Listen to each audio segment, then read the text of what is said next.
My name is Lynn, and I am 59 years old. I spent my entire life loving one person more than I ever loved myself, my son. I raised him alone after my husband passed away, working night shifts, sacrificing everything I had so he could have a future. When he got married, I thought I was gaining a daughter. I thought our family was growing. But on one October afternoon, in front of my 4-year-old grandson, my daughter-in-law shoved me to the ground and screamed that I was a failure as a mother. I did not scream back. I did not cry. I stood up slowly and walked away. What I did next changed everything. Before I share this story with you, I would love to know where you are watching from today. Drop your location in the comments below. And if stories about Strength Family and finding your voice speak to your heart, please take a moment to hit that like button and subscribe to this channel. Now let me take you back to where it all began. I need to tell you about my life before everything fell apart, because I want you to understand who I was and what I gave up for my son. My husband Harold was the kind of man who made you feel safe just by being in the room. He had this deep laugh that filled our small house in Columbus, Ohio, and he loved our son Derek more than anything in this world. When Derek was 12 years old, Harold was diagnosed with lung cancer. 4 months later, he was gone. I remember standing at his grave, holding Derek's hand, and making a silent promise to both of them. I would give Derek everything his father would have given him. I would be enough for 2 parents. I was already working as a nurse at the local hospital, but after Harold passed, I requested the night shift permanently. It paid a little more, and I needed every extra dollar I could get. For 28 years, I worked those night shifts. I would come home at 7 in the morning, exhausted down to my bones, but I always made sure to have breakfast ready before Derek woke up for school. Pancakes on Tuesdays, eggs and toast on Thursdays. His favorite cereal on the days when I could barely keep my eyes open. He never knew how tired I was. I made sure of that. There were times when opportunities came my way. Promotions that would have meant more money, more prestige, a title I could be proud of. But they all required transferring to different cities. Cleveland, Pittsburgh. Once even a position in Chicago that would have doubled my salary. I turned them all down, every single one, because Derek had his friends here, his school, his memories of his father. I could not take him away from the only home he had ever known. I could not take him away from the town where Harold was buried. So I stayed. I worked. I saved every penny I could while still making sure Derek had what he needed. New shoes when he outgrew the old ones. Books for school. A used car when he turned 16 so he could drive to his part-time job at the grocery store. I never bought myself new clothes. I wore the same winter coat for 15 years until the zipper broke and could not be fixed. But Derek always had what he needed. Always. He grew up to be a good young man, smart, hard-working. He got into a state university and studied engineering. I was so proud of him, I thought my heart would burst. When he graduated, he got a job at a technology company in Cincinnati. It was only 2 hours away, but it felt like he was moving to another country. I cried the day he left, but I did not let him see. I just hugged him tight and told him to call me every Sunday. It was at his company that he met Megan. She worked in the marketing department. Derek would tell me about her on our Sunday phone calls, and I could hear the happiness in his voice. He said she was beautiful and confident and knew exactly what she wanted in life. After 6 months of dating, he brought her home to meet me. I remember that day so clearly. I had spent the entire morning cleaning the house, cooking Derek's favorite meal, setting the table with the nice dishes I only used on special occasions. When they walked through the door, I saw her for the first time. Megan was tall, with perfectly styled blonde hair and makeup that looked like it belonged in a magazine. She smiled at me, shook my hand, and told me what a lovely home I had. But even then, even in that first meeting, I noticed something. She never asked me a single question about myself. Not about my work, not about my life, not about anything. She talked about her job, her apartment, her plans for the future. Derek listened to her like she was the most fascinating person in the world. I told myself it did not matter. I told myself she was just nervous meeting her boyfriend's mother for the first time. When Derek told me he was going to propose, I was happy for him. I truly was. I wanted nothing more than for my son to find love, to build a family, to have the life Harold and I had dreamed of giving him. When he asked for my blessing, I gave it without hesitation. The wedding was beautiful, expensive, elegant, everything Megan wanted it to be. She chose the venue, the flowers, the music, the food. She chose every single detail. When I offered to help, she smiled and said she had everything under control. When I asked if I could contribute financially, she said her parents were covering everything, and I should just relax and enjoy being the mother of the groom. When I mentioned that I had a short speech I would like to give at the reception, just a few words about how proud I was of Derek, she looked at her planner and said the program was already full. There was no time for additional speeches. I sat at my assigned table during the reception, surrounded by people I did not know, watching my son dance with his new wife. I told myself this was normal. I told myself this was her day, their day, and I should not expect to be the center of attention. I told myself a lot of things that night. 2 years after the wedding, Ethan was born, my grandson. The moment I held him in my arms, I felt something I had not felt in years. Pure, uncomplicated joy. He had Derek's eyes and this tiny tuft of brown hair, and when he wrapped his little fingers around mine, I made another silent promise. I would be the best grandmother this child could ever have. I made a decision that changed the course of my remaining years. I applied for early retirement from the hospital. After nearly 3 decades, I was ready to stop working and start being a full-time grandmother. I sold the house in Columbus, the house where I had raised Derek, the house where Harold had taken his last breath. It was the hardest thing I had ever done, letting go of that place filled with memories. But I did it because I wanted to be close to my grandson. I used some of the money to pay off the remaining balance on Derek's student loans without telling him. He thought he was paying them off himself, but every month I quietly sent payments to chip away at the debt. The rest of the money went into a savings account for Ethan's future.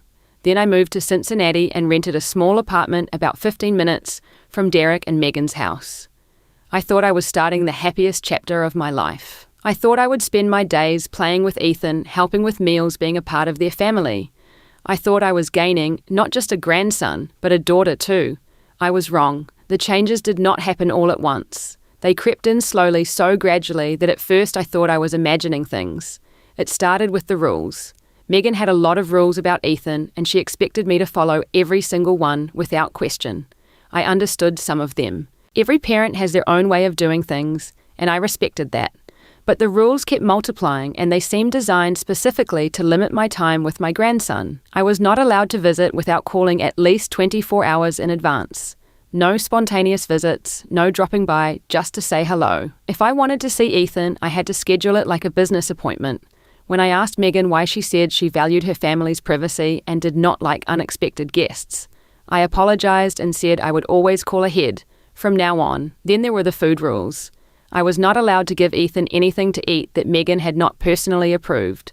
No snacks, no treats, nothing. One afternoon, I brought over some homemade cookies, the same recipe my mother used to make the same cookies I had baked for Derek when he was a child. Megan looked at them, said Ethan was on a specific diet, and threw them away right in front of me. I did not say anything. I just smiled and said I understood.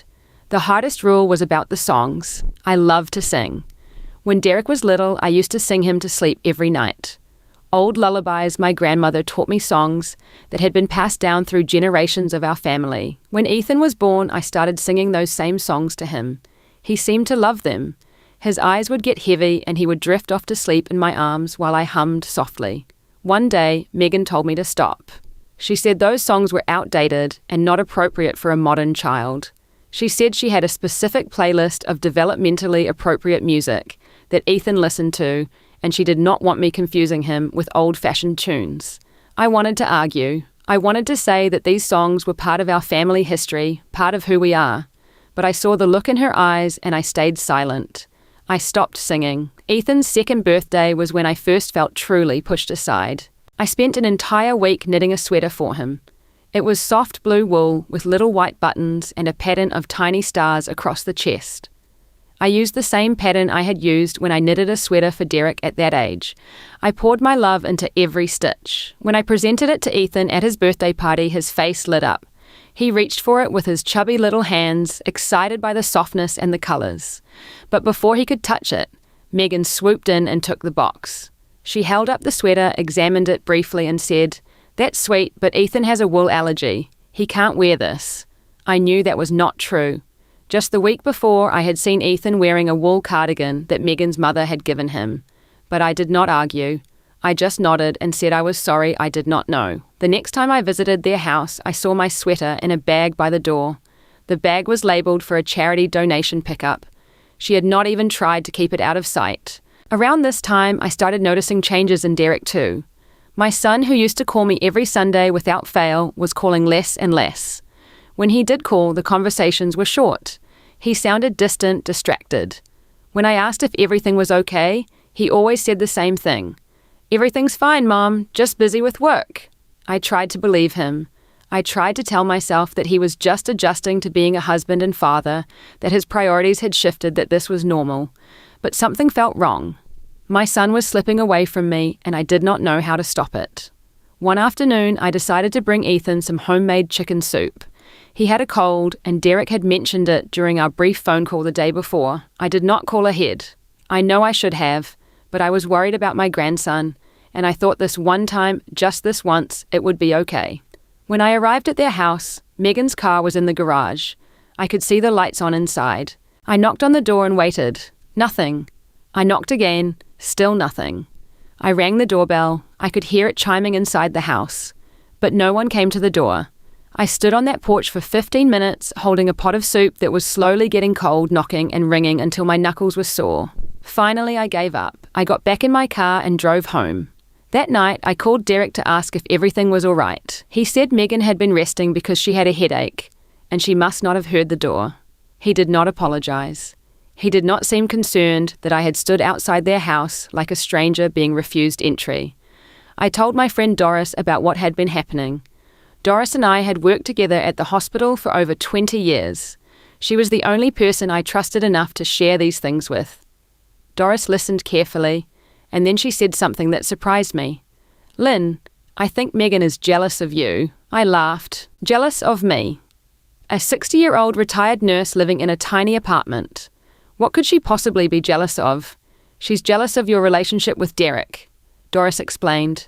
"She wants to be the most important woman in his life. She sees you as competition." I did not want to believe it. I was not competing with anyone. I just wanted to love my son and grandson. I just wanted to be part of their lives.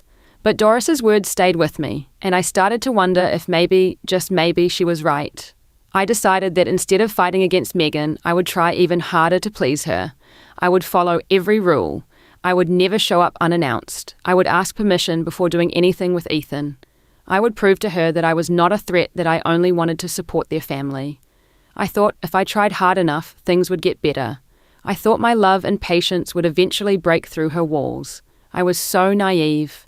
The tension between Megan and me continued to build, though I kept telling myself things would improve. I kept hoping that with enough time, enough patience, enough effort on my part, she would see that I was not the enemy. Thanksgiving came that year, and I was invited to dinner at Derek and Megan's house. I spent days preparing myself mentally, choosing my outfit carefully, buying a nice bottle of wine as a hostess gift. I wanted everything to be perfect. When I arrived, the house was already filled with people. Megan's parents were there, of course. Her father was a retired dentist, and her mother spent her days volunteering at the country club and hosting charity galas. They were perfectly pleasant people, always polite, always smiling. But I noticed immediately how differently they were treated compared to me. Megan's parents were seated in the living room in the comfortable chairs by the fireplace. They had glasses of expensive champagne in their hands, and Megan was laughing at something her mother had said. When I walked in, Megan looked up and gave me a brief smile. "Oh, Lynn, you're here. You can put your coat in the closet down the hall." No hug, no warm greeting, just directions about where to hang my coat.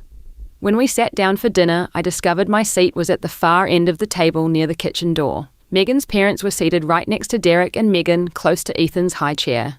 I was so far away I could barely hear the conversation happening at the other end of the table. Throughout the meal, Megan talked about the vacations they were planning to take next year. A ski trip to Colorado, a summer week at her parents' beach house, a possible cruise through the Caribbean.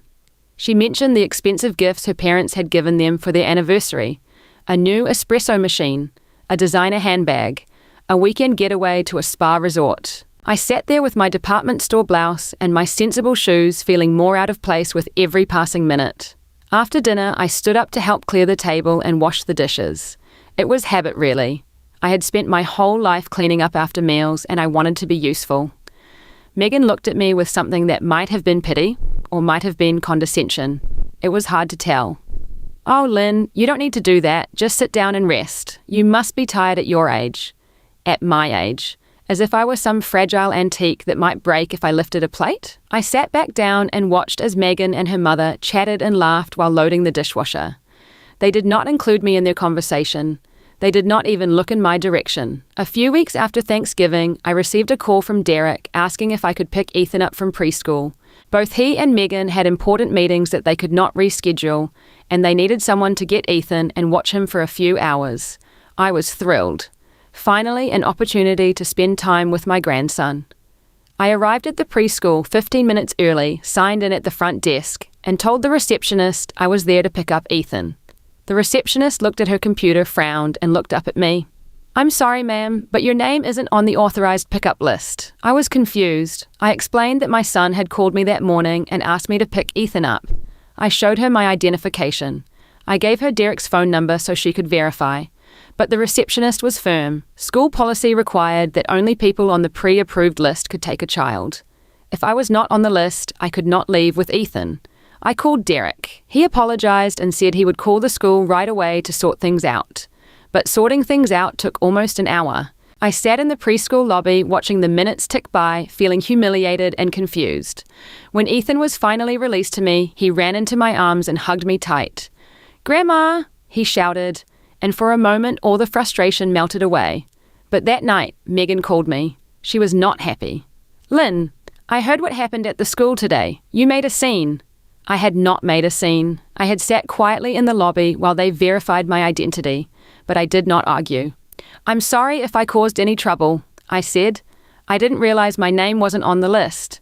Maybe you could add me for future situations like this." There was a long pause on the other end of the line. "We'll see," Megan said finally, "but maybe next time you should check these things before you show up." She hung up without saying goodbye. A month later, Megan informed me of a new rule. From now on, I was only allowed to see Ethan when either she or Derek was present. No more one-on-one time with my grandson. The reason she gave was that Ethan had come home from a visit with me and told her I had given him candy. It was true. I had given him one small piece of chocolate after lunch. One piece. But according to Megan, I had violated her dietary rules for Ethan, and she could no longer trust me to follow instructions. I looked at Derek when she said this, hoping he would defend me. Hoping he would say that one piece of candy was not a big deal, but he just looked at the floor. "Megan's right, Mom," he said quietly. "We have rules for a reason." I felt something crack inside me that day. My own son was choosing his wife's rules over his mother's love, but the worst was yet to come. A few weeks after the candy incident, I received a letter in the mail. It was from a law firm I had never heard of. The letter stated that I was not to come to Derek and Megan's property without explicit written invitation. It stated that if I violated this boundary, they would seek a restraining order against me. I read the letter 3 times, trying to understand the words on the page. A restraining order. Against me. Against a grandmother who just wanted to see her grandson. I called Derek immediately, my hands shaking as I held the phone. It rang and rang. He did not answer. I sat in my apartment that night alone, holding that letter in my trembling hands. The tears came then, falling silently down my cheeks, dripping onto the legal words that felt like a knife in my heart. I had spent my entire life loving my son. I had sacrificed everything for him. And now I was being threatened with legal action for wanting to be part of his family. I did not sleep that night. I just sat by the window watching the darkness outside, wondering where everything had gone so wrong. Ethan's 4th birthday was supposed to be a celebration. For me, it was the day everything shattered completely. I had received a formal invitation to the party sent through the mail, like I was a distant acquaintance, rather than the child's grandmother. But I did not care about the formality. I was just grateful to be included, to have the chance to see my grandson on his special day. I wanted to give him a meaningful gift, something he would love. During one of my supervised visits, Ethan had told me he wanted a bicycle. His eyes had lit up when he talked about it. "Grandma, I want a blue one. Blue is my favorite color." I went to 3 different stores before I found the perfect bicycle. It was bright blue with training wheels and a little bell on the handlebar. It was not the most expensive bicycle in the store, but it was sturdy and safe, and I knew Ethan would love it. The day of the party, I arrived with the bicycle wrapped in a giant bow. There were about 20 people there, mostly parents from Ethan's preschool, and a few of Megan's friends. I did not know most of them, but I smiled and made small talk while looking for my grandson. When Ethan saw me, he ran across the yard and threw himself into my arms. "Grandma, Grandma, you came." I held him tight, breathing in the sweet smell of his hair, feeling his little heart beating against mine. "Of course I came, sweetheart. I would never miss your birthday." Then Megan appeared. She was wearing a beautiful dress, and her hair was perfectly styled, and she was looking at the bicycle I had brought. "What's this?" she asked, her voice flat. "It's a bicycle for Ethan," I said, trying to keep my tone cheerful. "He told me he wanted one." Megan's lips pressed into a thin line. "We already bought Ethan a bicycle. A professional grade 1 with all the safety features. This one isn't necessary." She gestured toward the corner of the yard, where a gleaming red bicycle sat with a massive bow on top. Even from a distance, I could tell it was expensive. Probably 3 or 4 times the cost of the one I had bought. I felt my face flush with embarrassment. "I didn't know. I'm sorry. I just wanted to get him something he asked for." Megan did not respond. She just looked at my bicycle with barely concealed disdain, then walked away to greet another guest. I put my bicycle aside and tried to enjoy the party. Ethan opened his presents, including the fancy red bicycle from his parents. He seemed happy enough, but later, when no one was watching, he came up to me and whispered, "Grandma, I like your bicycle too. Blue is still my favorite." I hugged him and told him I loved him, but inside, my heart was aching. After the party ended and most of the guests had left, I stayed behind to help clean up. I was gathering paper plates and plastic cups when Megan found me. "We need to talk," she said. Her voice had an edge to it that made my stomach tighten. I followed her into the kitchen, away from the few remaining guests. "What you did today was embarrassing," she began. "Bringing that cheap bicycle when you knew we would have a proper gift for Ethan. You were trying to upstage us." "I wasn't trying to upstage anyone," I said, keeping my voice calm. "I just wanted to give my grandson something he asked for. I didn't know you had already bought him a bicycle." "That's the problem with you, Lynn. You never know. You never ask. You just show up and do whatever you want." I was stunned by the venom in her voice. "I'm sorry if I upset you. That was never my intention." "Your intentions don't matter," Megan snapped. "What matters is that you keep overstepping. You keep inserting yourself where you don't belong." I tried to stay calm. I tried to respond with grace. "I'm Ethan's grandmother. I just want to be part of his life. Being his grandmother doesn't give you any special rights." Megan shot back. "You're not some important person we have to accommodate. You're just Derek's mother." Just Derek's mother. As if the woman who had given birth to her husband, who had raised him alone, who had sacrificed everything for him, was nothing more than an inconvenience. Before I could respond, Derek walked into the kitchen. He looked uncomfortable, caught between his wife and his mother. "What's going on?" he asked. Megan turned to him.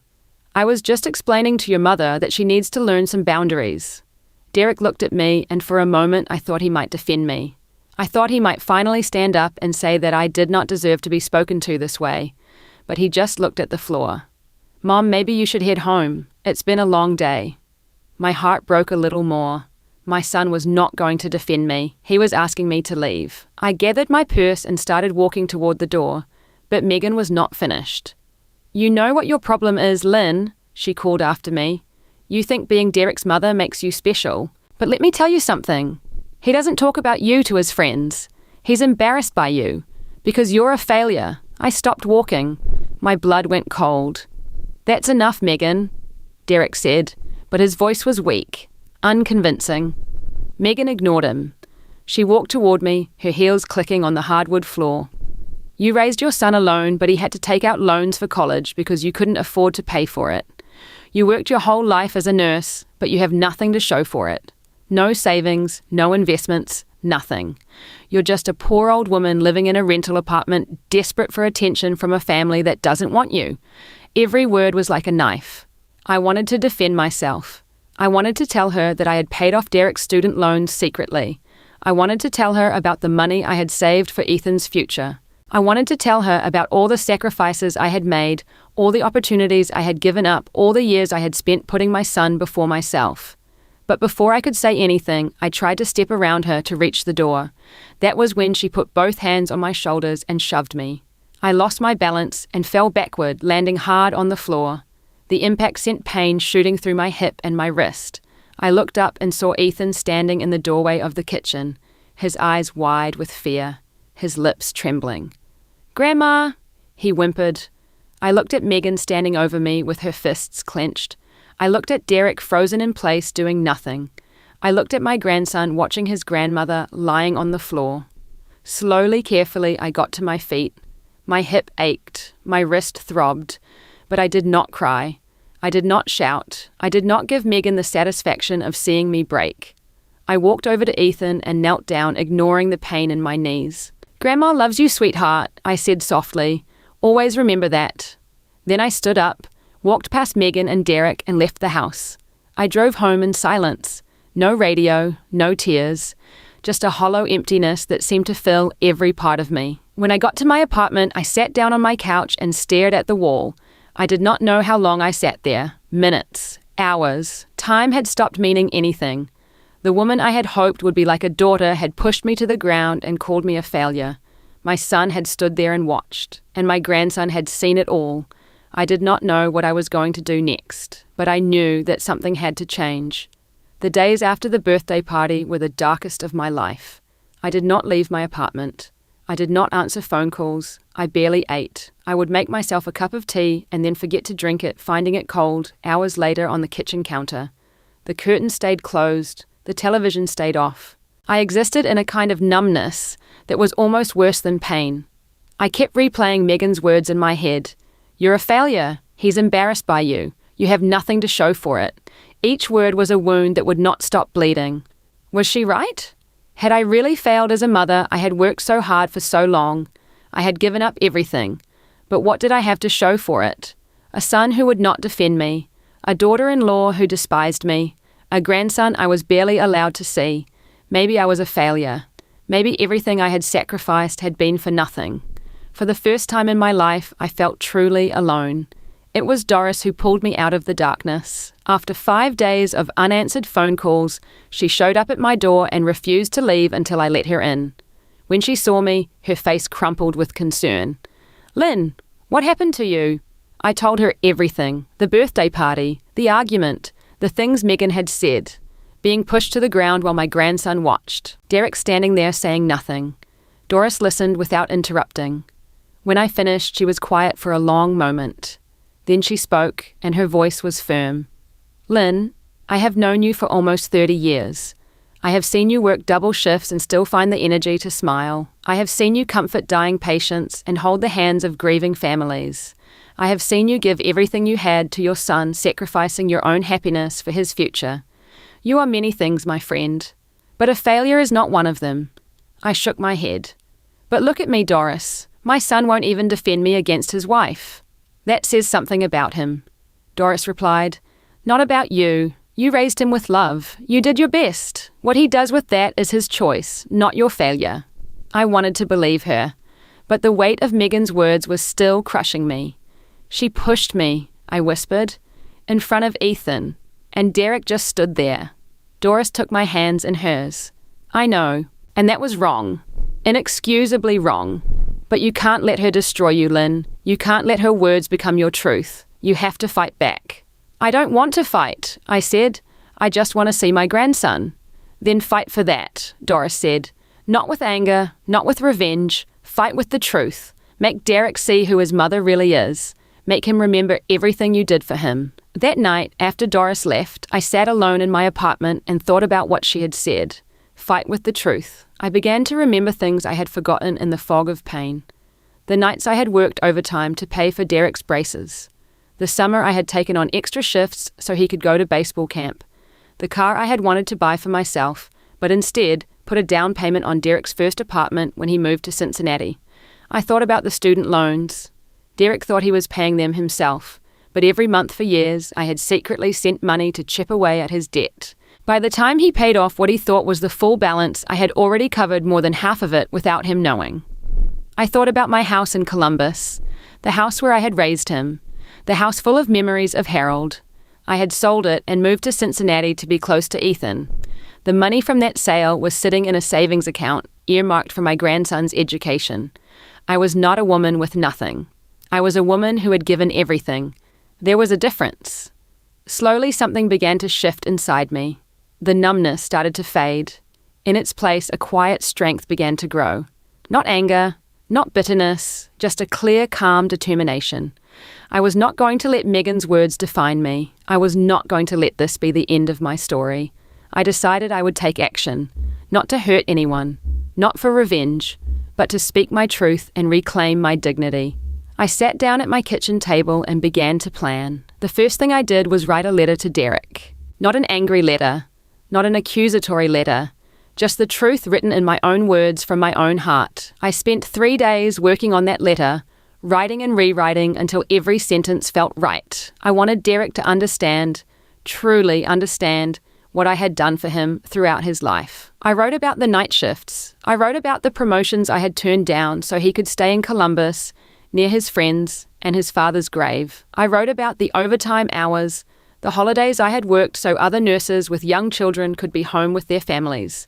I wrote about the student loans. I told him the truth, that I had been secretly sending payments for years, that by the time he made his final payment, I had already paid off more than $60,000 of his debt. He never knew because I never told him. I did not want his gratitude. I just wanted to help my son. I wrote about selling the house, about leaving behind the home where Harold had died, where Derek had taken his first steps, where so many precious memories lived. I told him how hard it had been to let go of that house, but I had done it willingly because I wanted to be close to him and Ethan. I wrote about the savings account I had opened for Ethan, the money I had put aside from the sale of the house money I had intended to give him when he was old enough for college. I did not ask for an apology. I did not make accusations. I simply wrote the truth. I ended the letter with these words: I do not need you to feel guilty, Derek. I do not need you to apologize. I just need you to know the truth. I have never been ashamed of my life or my choices. I only hope that one day you will understand why I made them. I am your mother. I will always be your mother.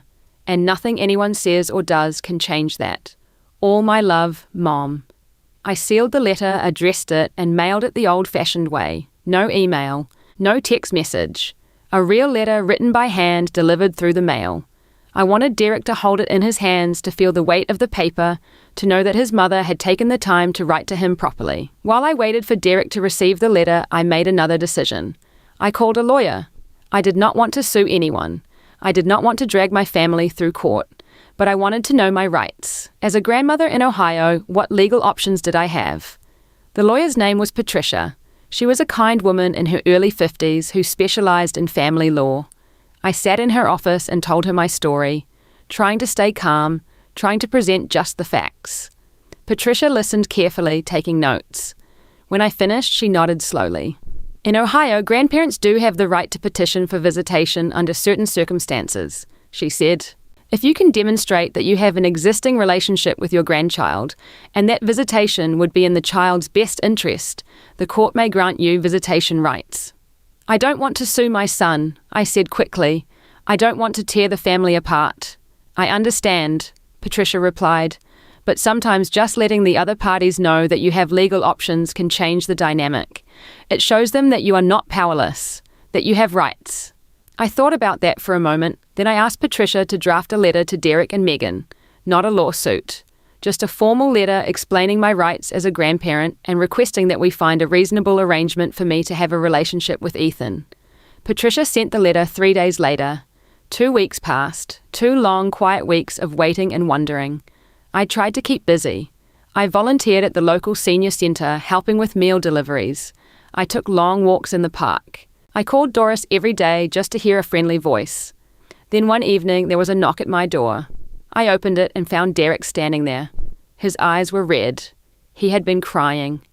"Mom," he said, his voice breaking. "I got your letter." I stepped aside and let him in. We sat across from each other in my small living room. Derek held my letter in his hands, the pages worn from being read multiple times. "I didn't know," he whispered, "about the loans, about any of it. Why didn't you tell me?" "Because it was never about the money," I said. "It was about making sure you had opportunities. It was about being your mother." Derek broke down then. He cried in a way I had not seen him cry since he was a little boy. He told me he was sorry for not defending me, sorry for letting Megan treat me the way she did, Sorry for being a coward. I got up from my chair and sat beside him. I put my arm around his shoulders the way I used to when he was small. I forgive you, I said. I forgave you a long time ago, but Derek, forgiveness does not mean things can go back to the way they were. Something has to change. He looked at me with those red-rimmed eyes. I know, and it will. I promise. That night, Derek went home and had a conversation with Megan that was long overdue. He told her that he would no longer accept her treatment of his mother. He told her that I would be a part of Ethan's life, whether she liked it or not. He told her that if she could not find a way to be civil to me, he would have to reconsider whether their marriage could continue. I do not know exactly what Megan said. Derek did not share all the details, but I know it was a hard conversation. I know there were tears and shouting and doors slamming. But when it was over, something had shifted. For the first time, Derek had stood up for his mother. For the first time, Megan understood that her actions had consequences. The months after that confrontation were a time of slow healing. Megan did not suddenly become warm and welcoming. She did not apologize to me, and honestly, I did not expect her to. Some people are not capable of admitting when they are wrong. But she stopped actively trying to keep me away from Ethan. She stopped making cruel comments about my worth. She simply kept her distance, which was enough. Derek began bringing Ethan to visit me every Saturday afternoon. Just the two of them, without Megan. Those Saturday visits became the highlight of my week. I taught Ethan how to ride the blue bicycle I had given him. We went to the park near my apartment and I ran alongside him, holding the back of the seat until he found his balance. The first time he pedaled on his own without wobbling, he looked back at me with the biggest smile I had ever seen. "Grandma, I'm doing it. I'm really doing it."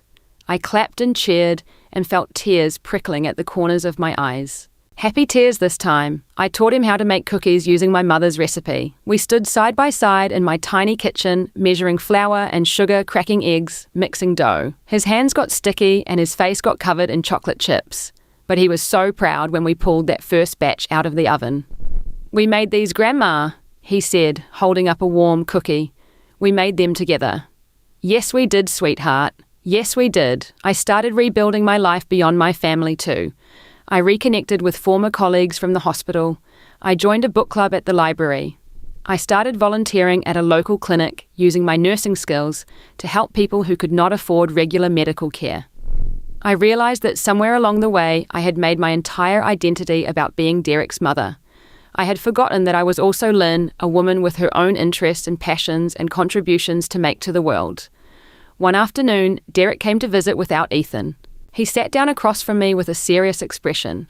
"Mum, I need to say something." I braced myself, not sure what was coming. "I'm sorry," he said. "Not just for what happened at Ethan's birthday, for everything. For years I let Megan treat you badly because I was afraid of losing her. I was a coward. I chose my own comfort over my mother's dignity, and I will never forgive myself for that." I reached across the table and took his hand. "I forgave you a long time ago," I said. "What I need now is not more apologies. What I need is for you to be the man I raised you to be, a man of integrity, a man who stands up for what is right." Derek nodded, tears in his eyes. "I'm trying, Mom. I'm trying to be better." "That's all any of us can do," I replied. "Keep trying, keep growing. That's what life is about." We sat together in comfortable silence, mother and son connected again after so much pain. I thought about Megan, and I realized something surprising. I did not hate her. I did not even resent her. She was a woman driven by her own fears and insecurities. Her cruelty came from a place of pain, even if she would never admit it. I could not change her. I could not make her love me or even respect me, but I could choose how I responded to her. I could choose not to let her poison my heart with bitterness. I had learned something important through all of this. My value as a person did not depend on how others treated me. My worth was not diminished by Megan's words or actions. I knew who I was. I knew what I had done. And that was enough. I was not a failure. I was a survivor. I was a fighter. I was a mother who had given everything for her child and had emerged from the fire still standing. That was my truth. And no one could take it away from me. Looking back on everything that happened, I sometimes wonder how I survived those dark days. There were moments when I felt completely broken, when I believed every cruel word Megan had said. There were nights when I lay awake wondering if I had wasted my entire life on sacrifices that no one appreciated. But I made it through, and I came out the other side stronger than I had ever been. My relationship with Derek is better now than it has been in years. We talk honestly with each other. He tells me when he is struggling, and I share my wisdom when he asks for it. We have rebuilt the trust that was broken one conversation at a time. Ethan is growing up so fast. He is in kindergarten now, learning to read and write, making friends, discovering who he is. Every Saturday, he bounds into my apartment with stories about his week drawings he made at school, questions about everything under the sun. Last week, he asked me to teach him how to knit. He wants to make a scarf for his teddy bear. We sat together on my couch, my old hands guiding his small ones, loops of yarn forming between our fingers. "Grandma," he said, looking up at me with those serious eyes. "I'm glad you're my grandma." I had to turn away so he would not see me cry. My friend Doris always says that life is not about what happens to us. It is about how we respond. I believe that now more than ever. Megan pushed me to the ground and tried to convince me I was worthless. For a while I believed her. But then I found my strength again. I found my voice. I remembered who I was. I learned that you cannot control how other people treat you. You can only control your own actions, your own responses, your own heart. I chose not to hate Megan. I chose not to seek revenge. I chose to focus on what mattered most, my grandson, my son, my own peace of mind. That choice set me free. If you are watching this and you have ever been made to feel like a failure, like you do not matter, like everything you have done was for nothing, I want you to know something. The people who tear you down are not speaking the truth. They are speaking from their own pain, their own fear, their own brokenness. Their words say more about them than they do about you. You are not defined by how others see you. You are defined by how you see yourself. You are defined by the love you give, the strength you show, the grace with which you face adversity. I am 60 years old now. I have made my share of mistakes. I have not always been the perfect mother or the perfect friend. But I know one thing for certain. I am not a failure. I am a woman who loved fiercely, gave generously, and stood back up every time life knocked me down. And if I can do it, so can you. Now I want to ask you something. Have you ever been made to feel worthless by someone who should have loved you? How did you find the strength to move forward? I would love to hear your story in the comments below. If this story touched your heart, please hit that like button and share it with someone who might need to hear it today. And if you have not already, please subscribe to this channel and turn on notifications so you never miss a new story. Thank you for watching. Thank you for listening. Thank you for being here with me. May you always remember your worth. May you always find the courage to stand back up. And may you always know that you are loved.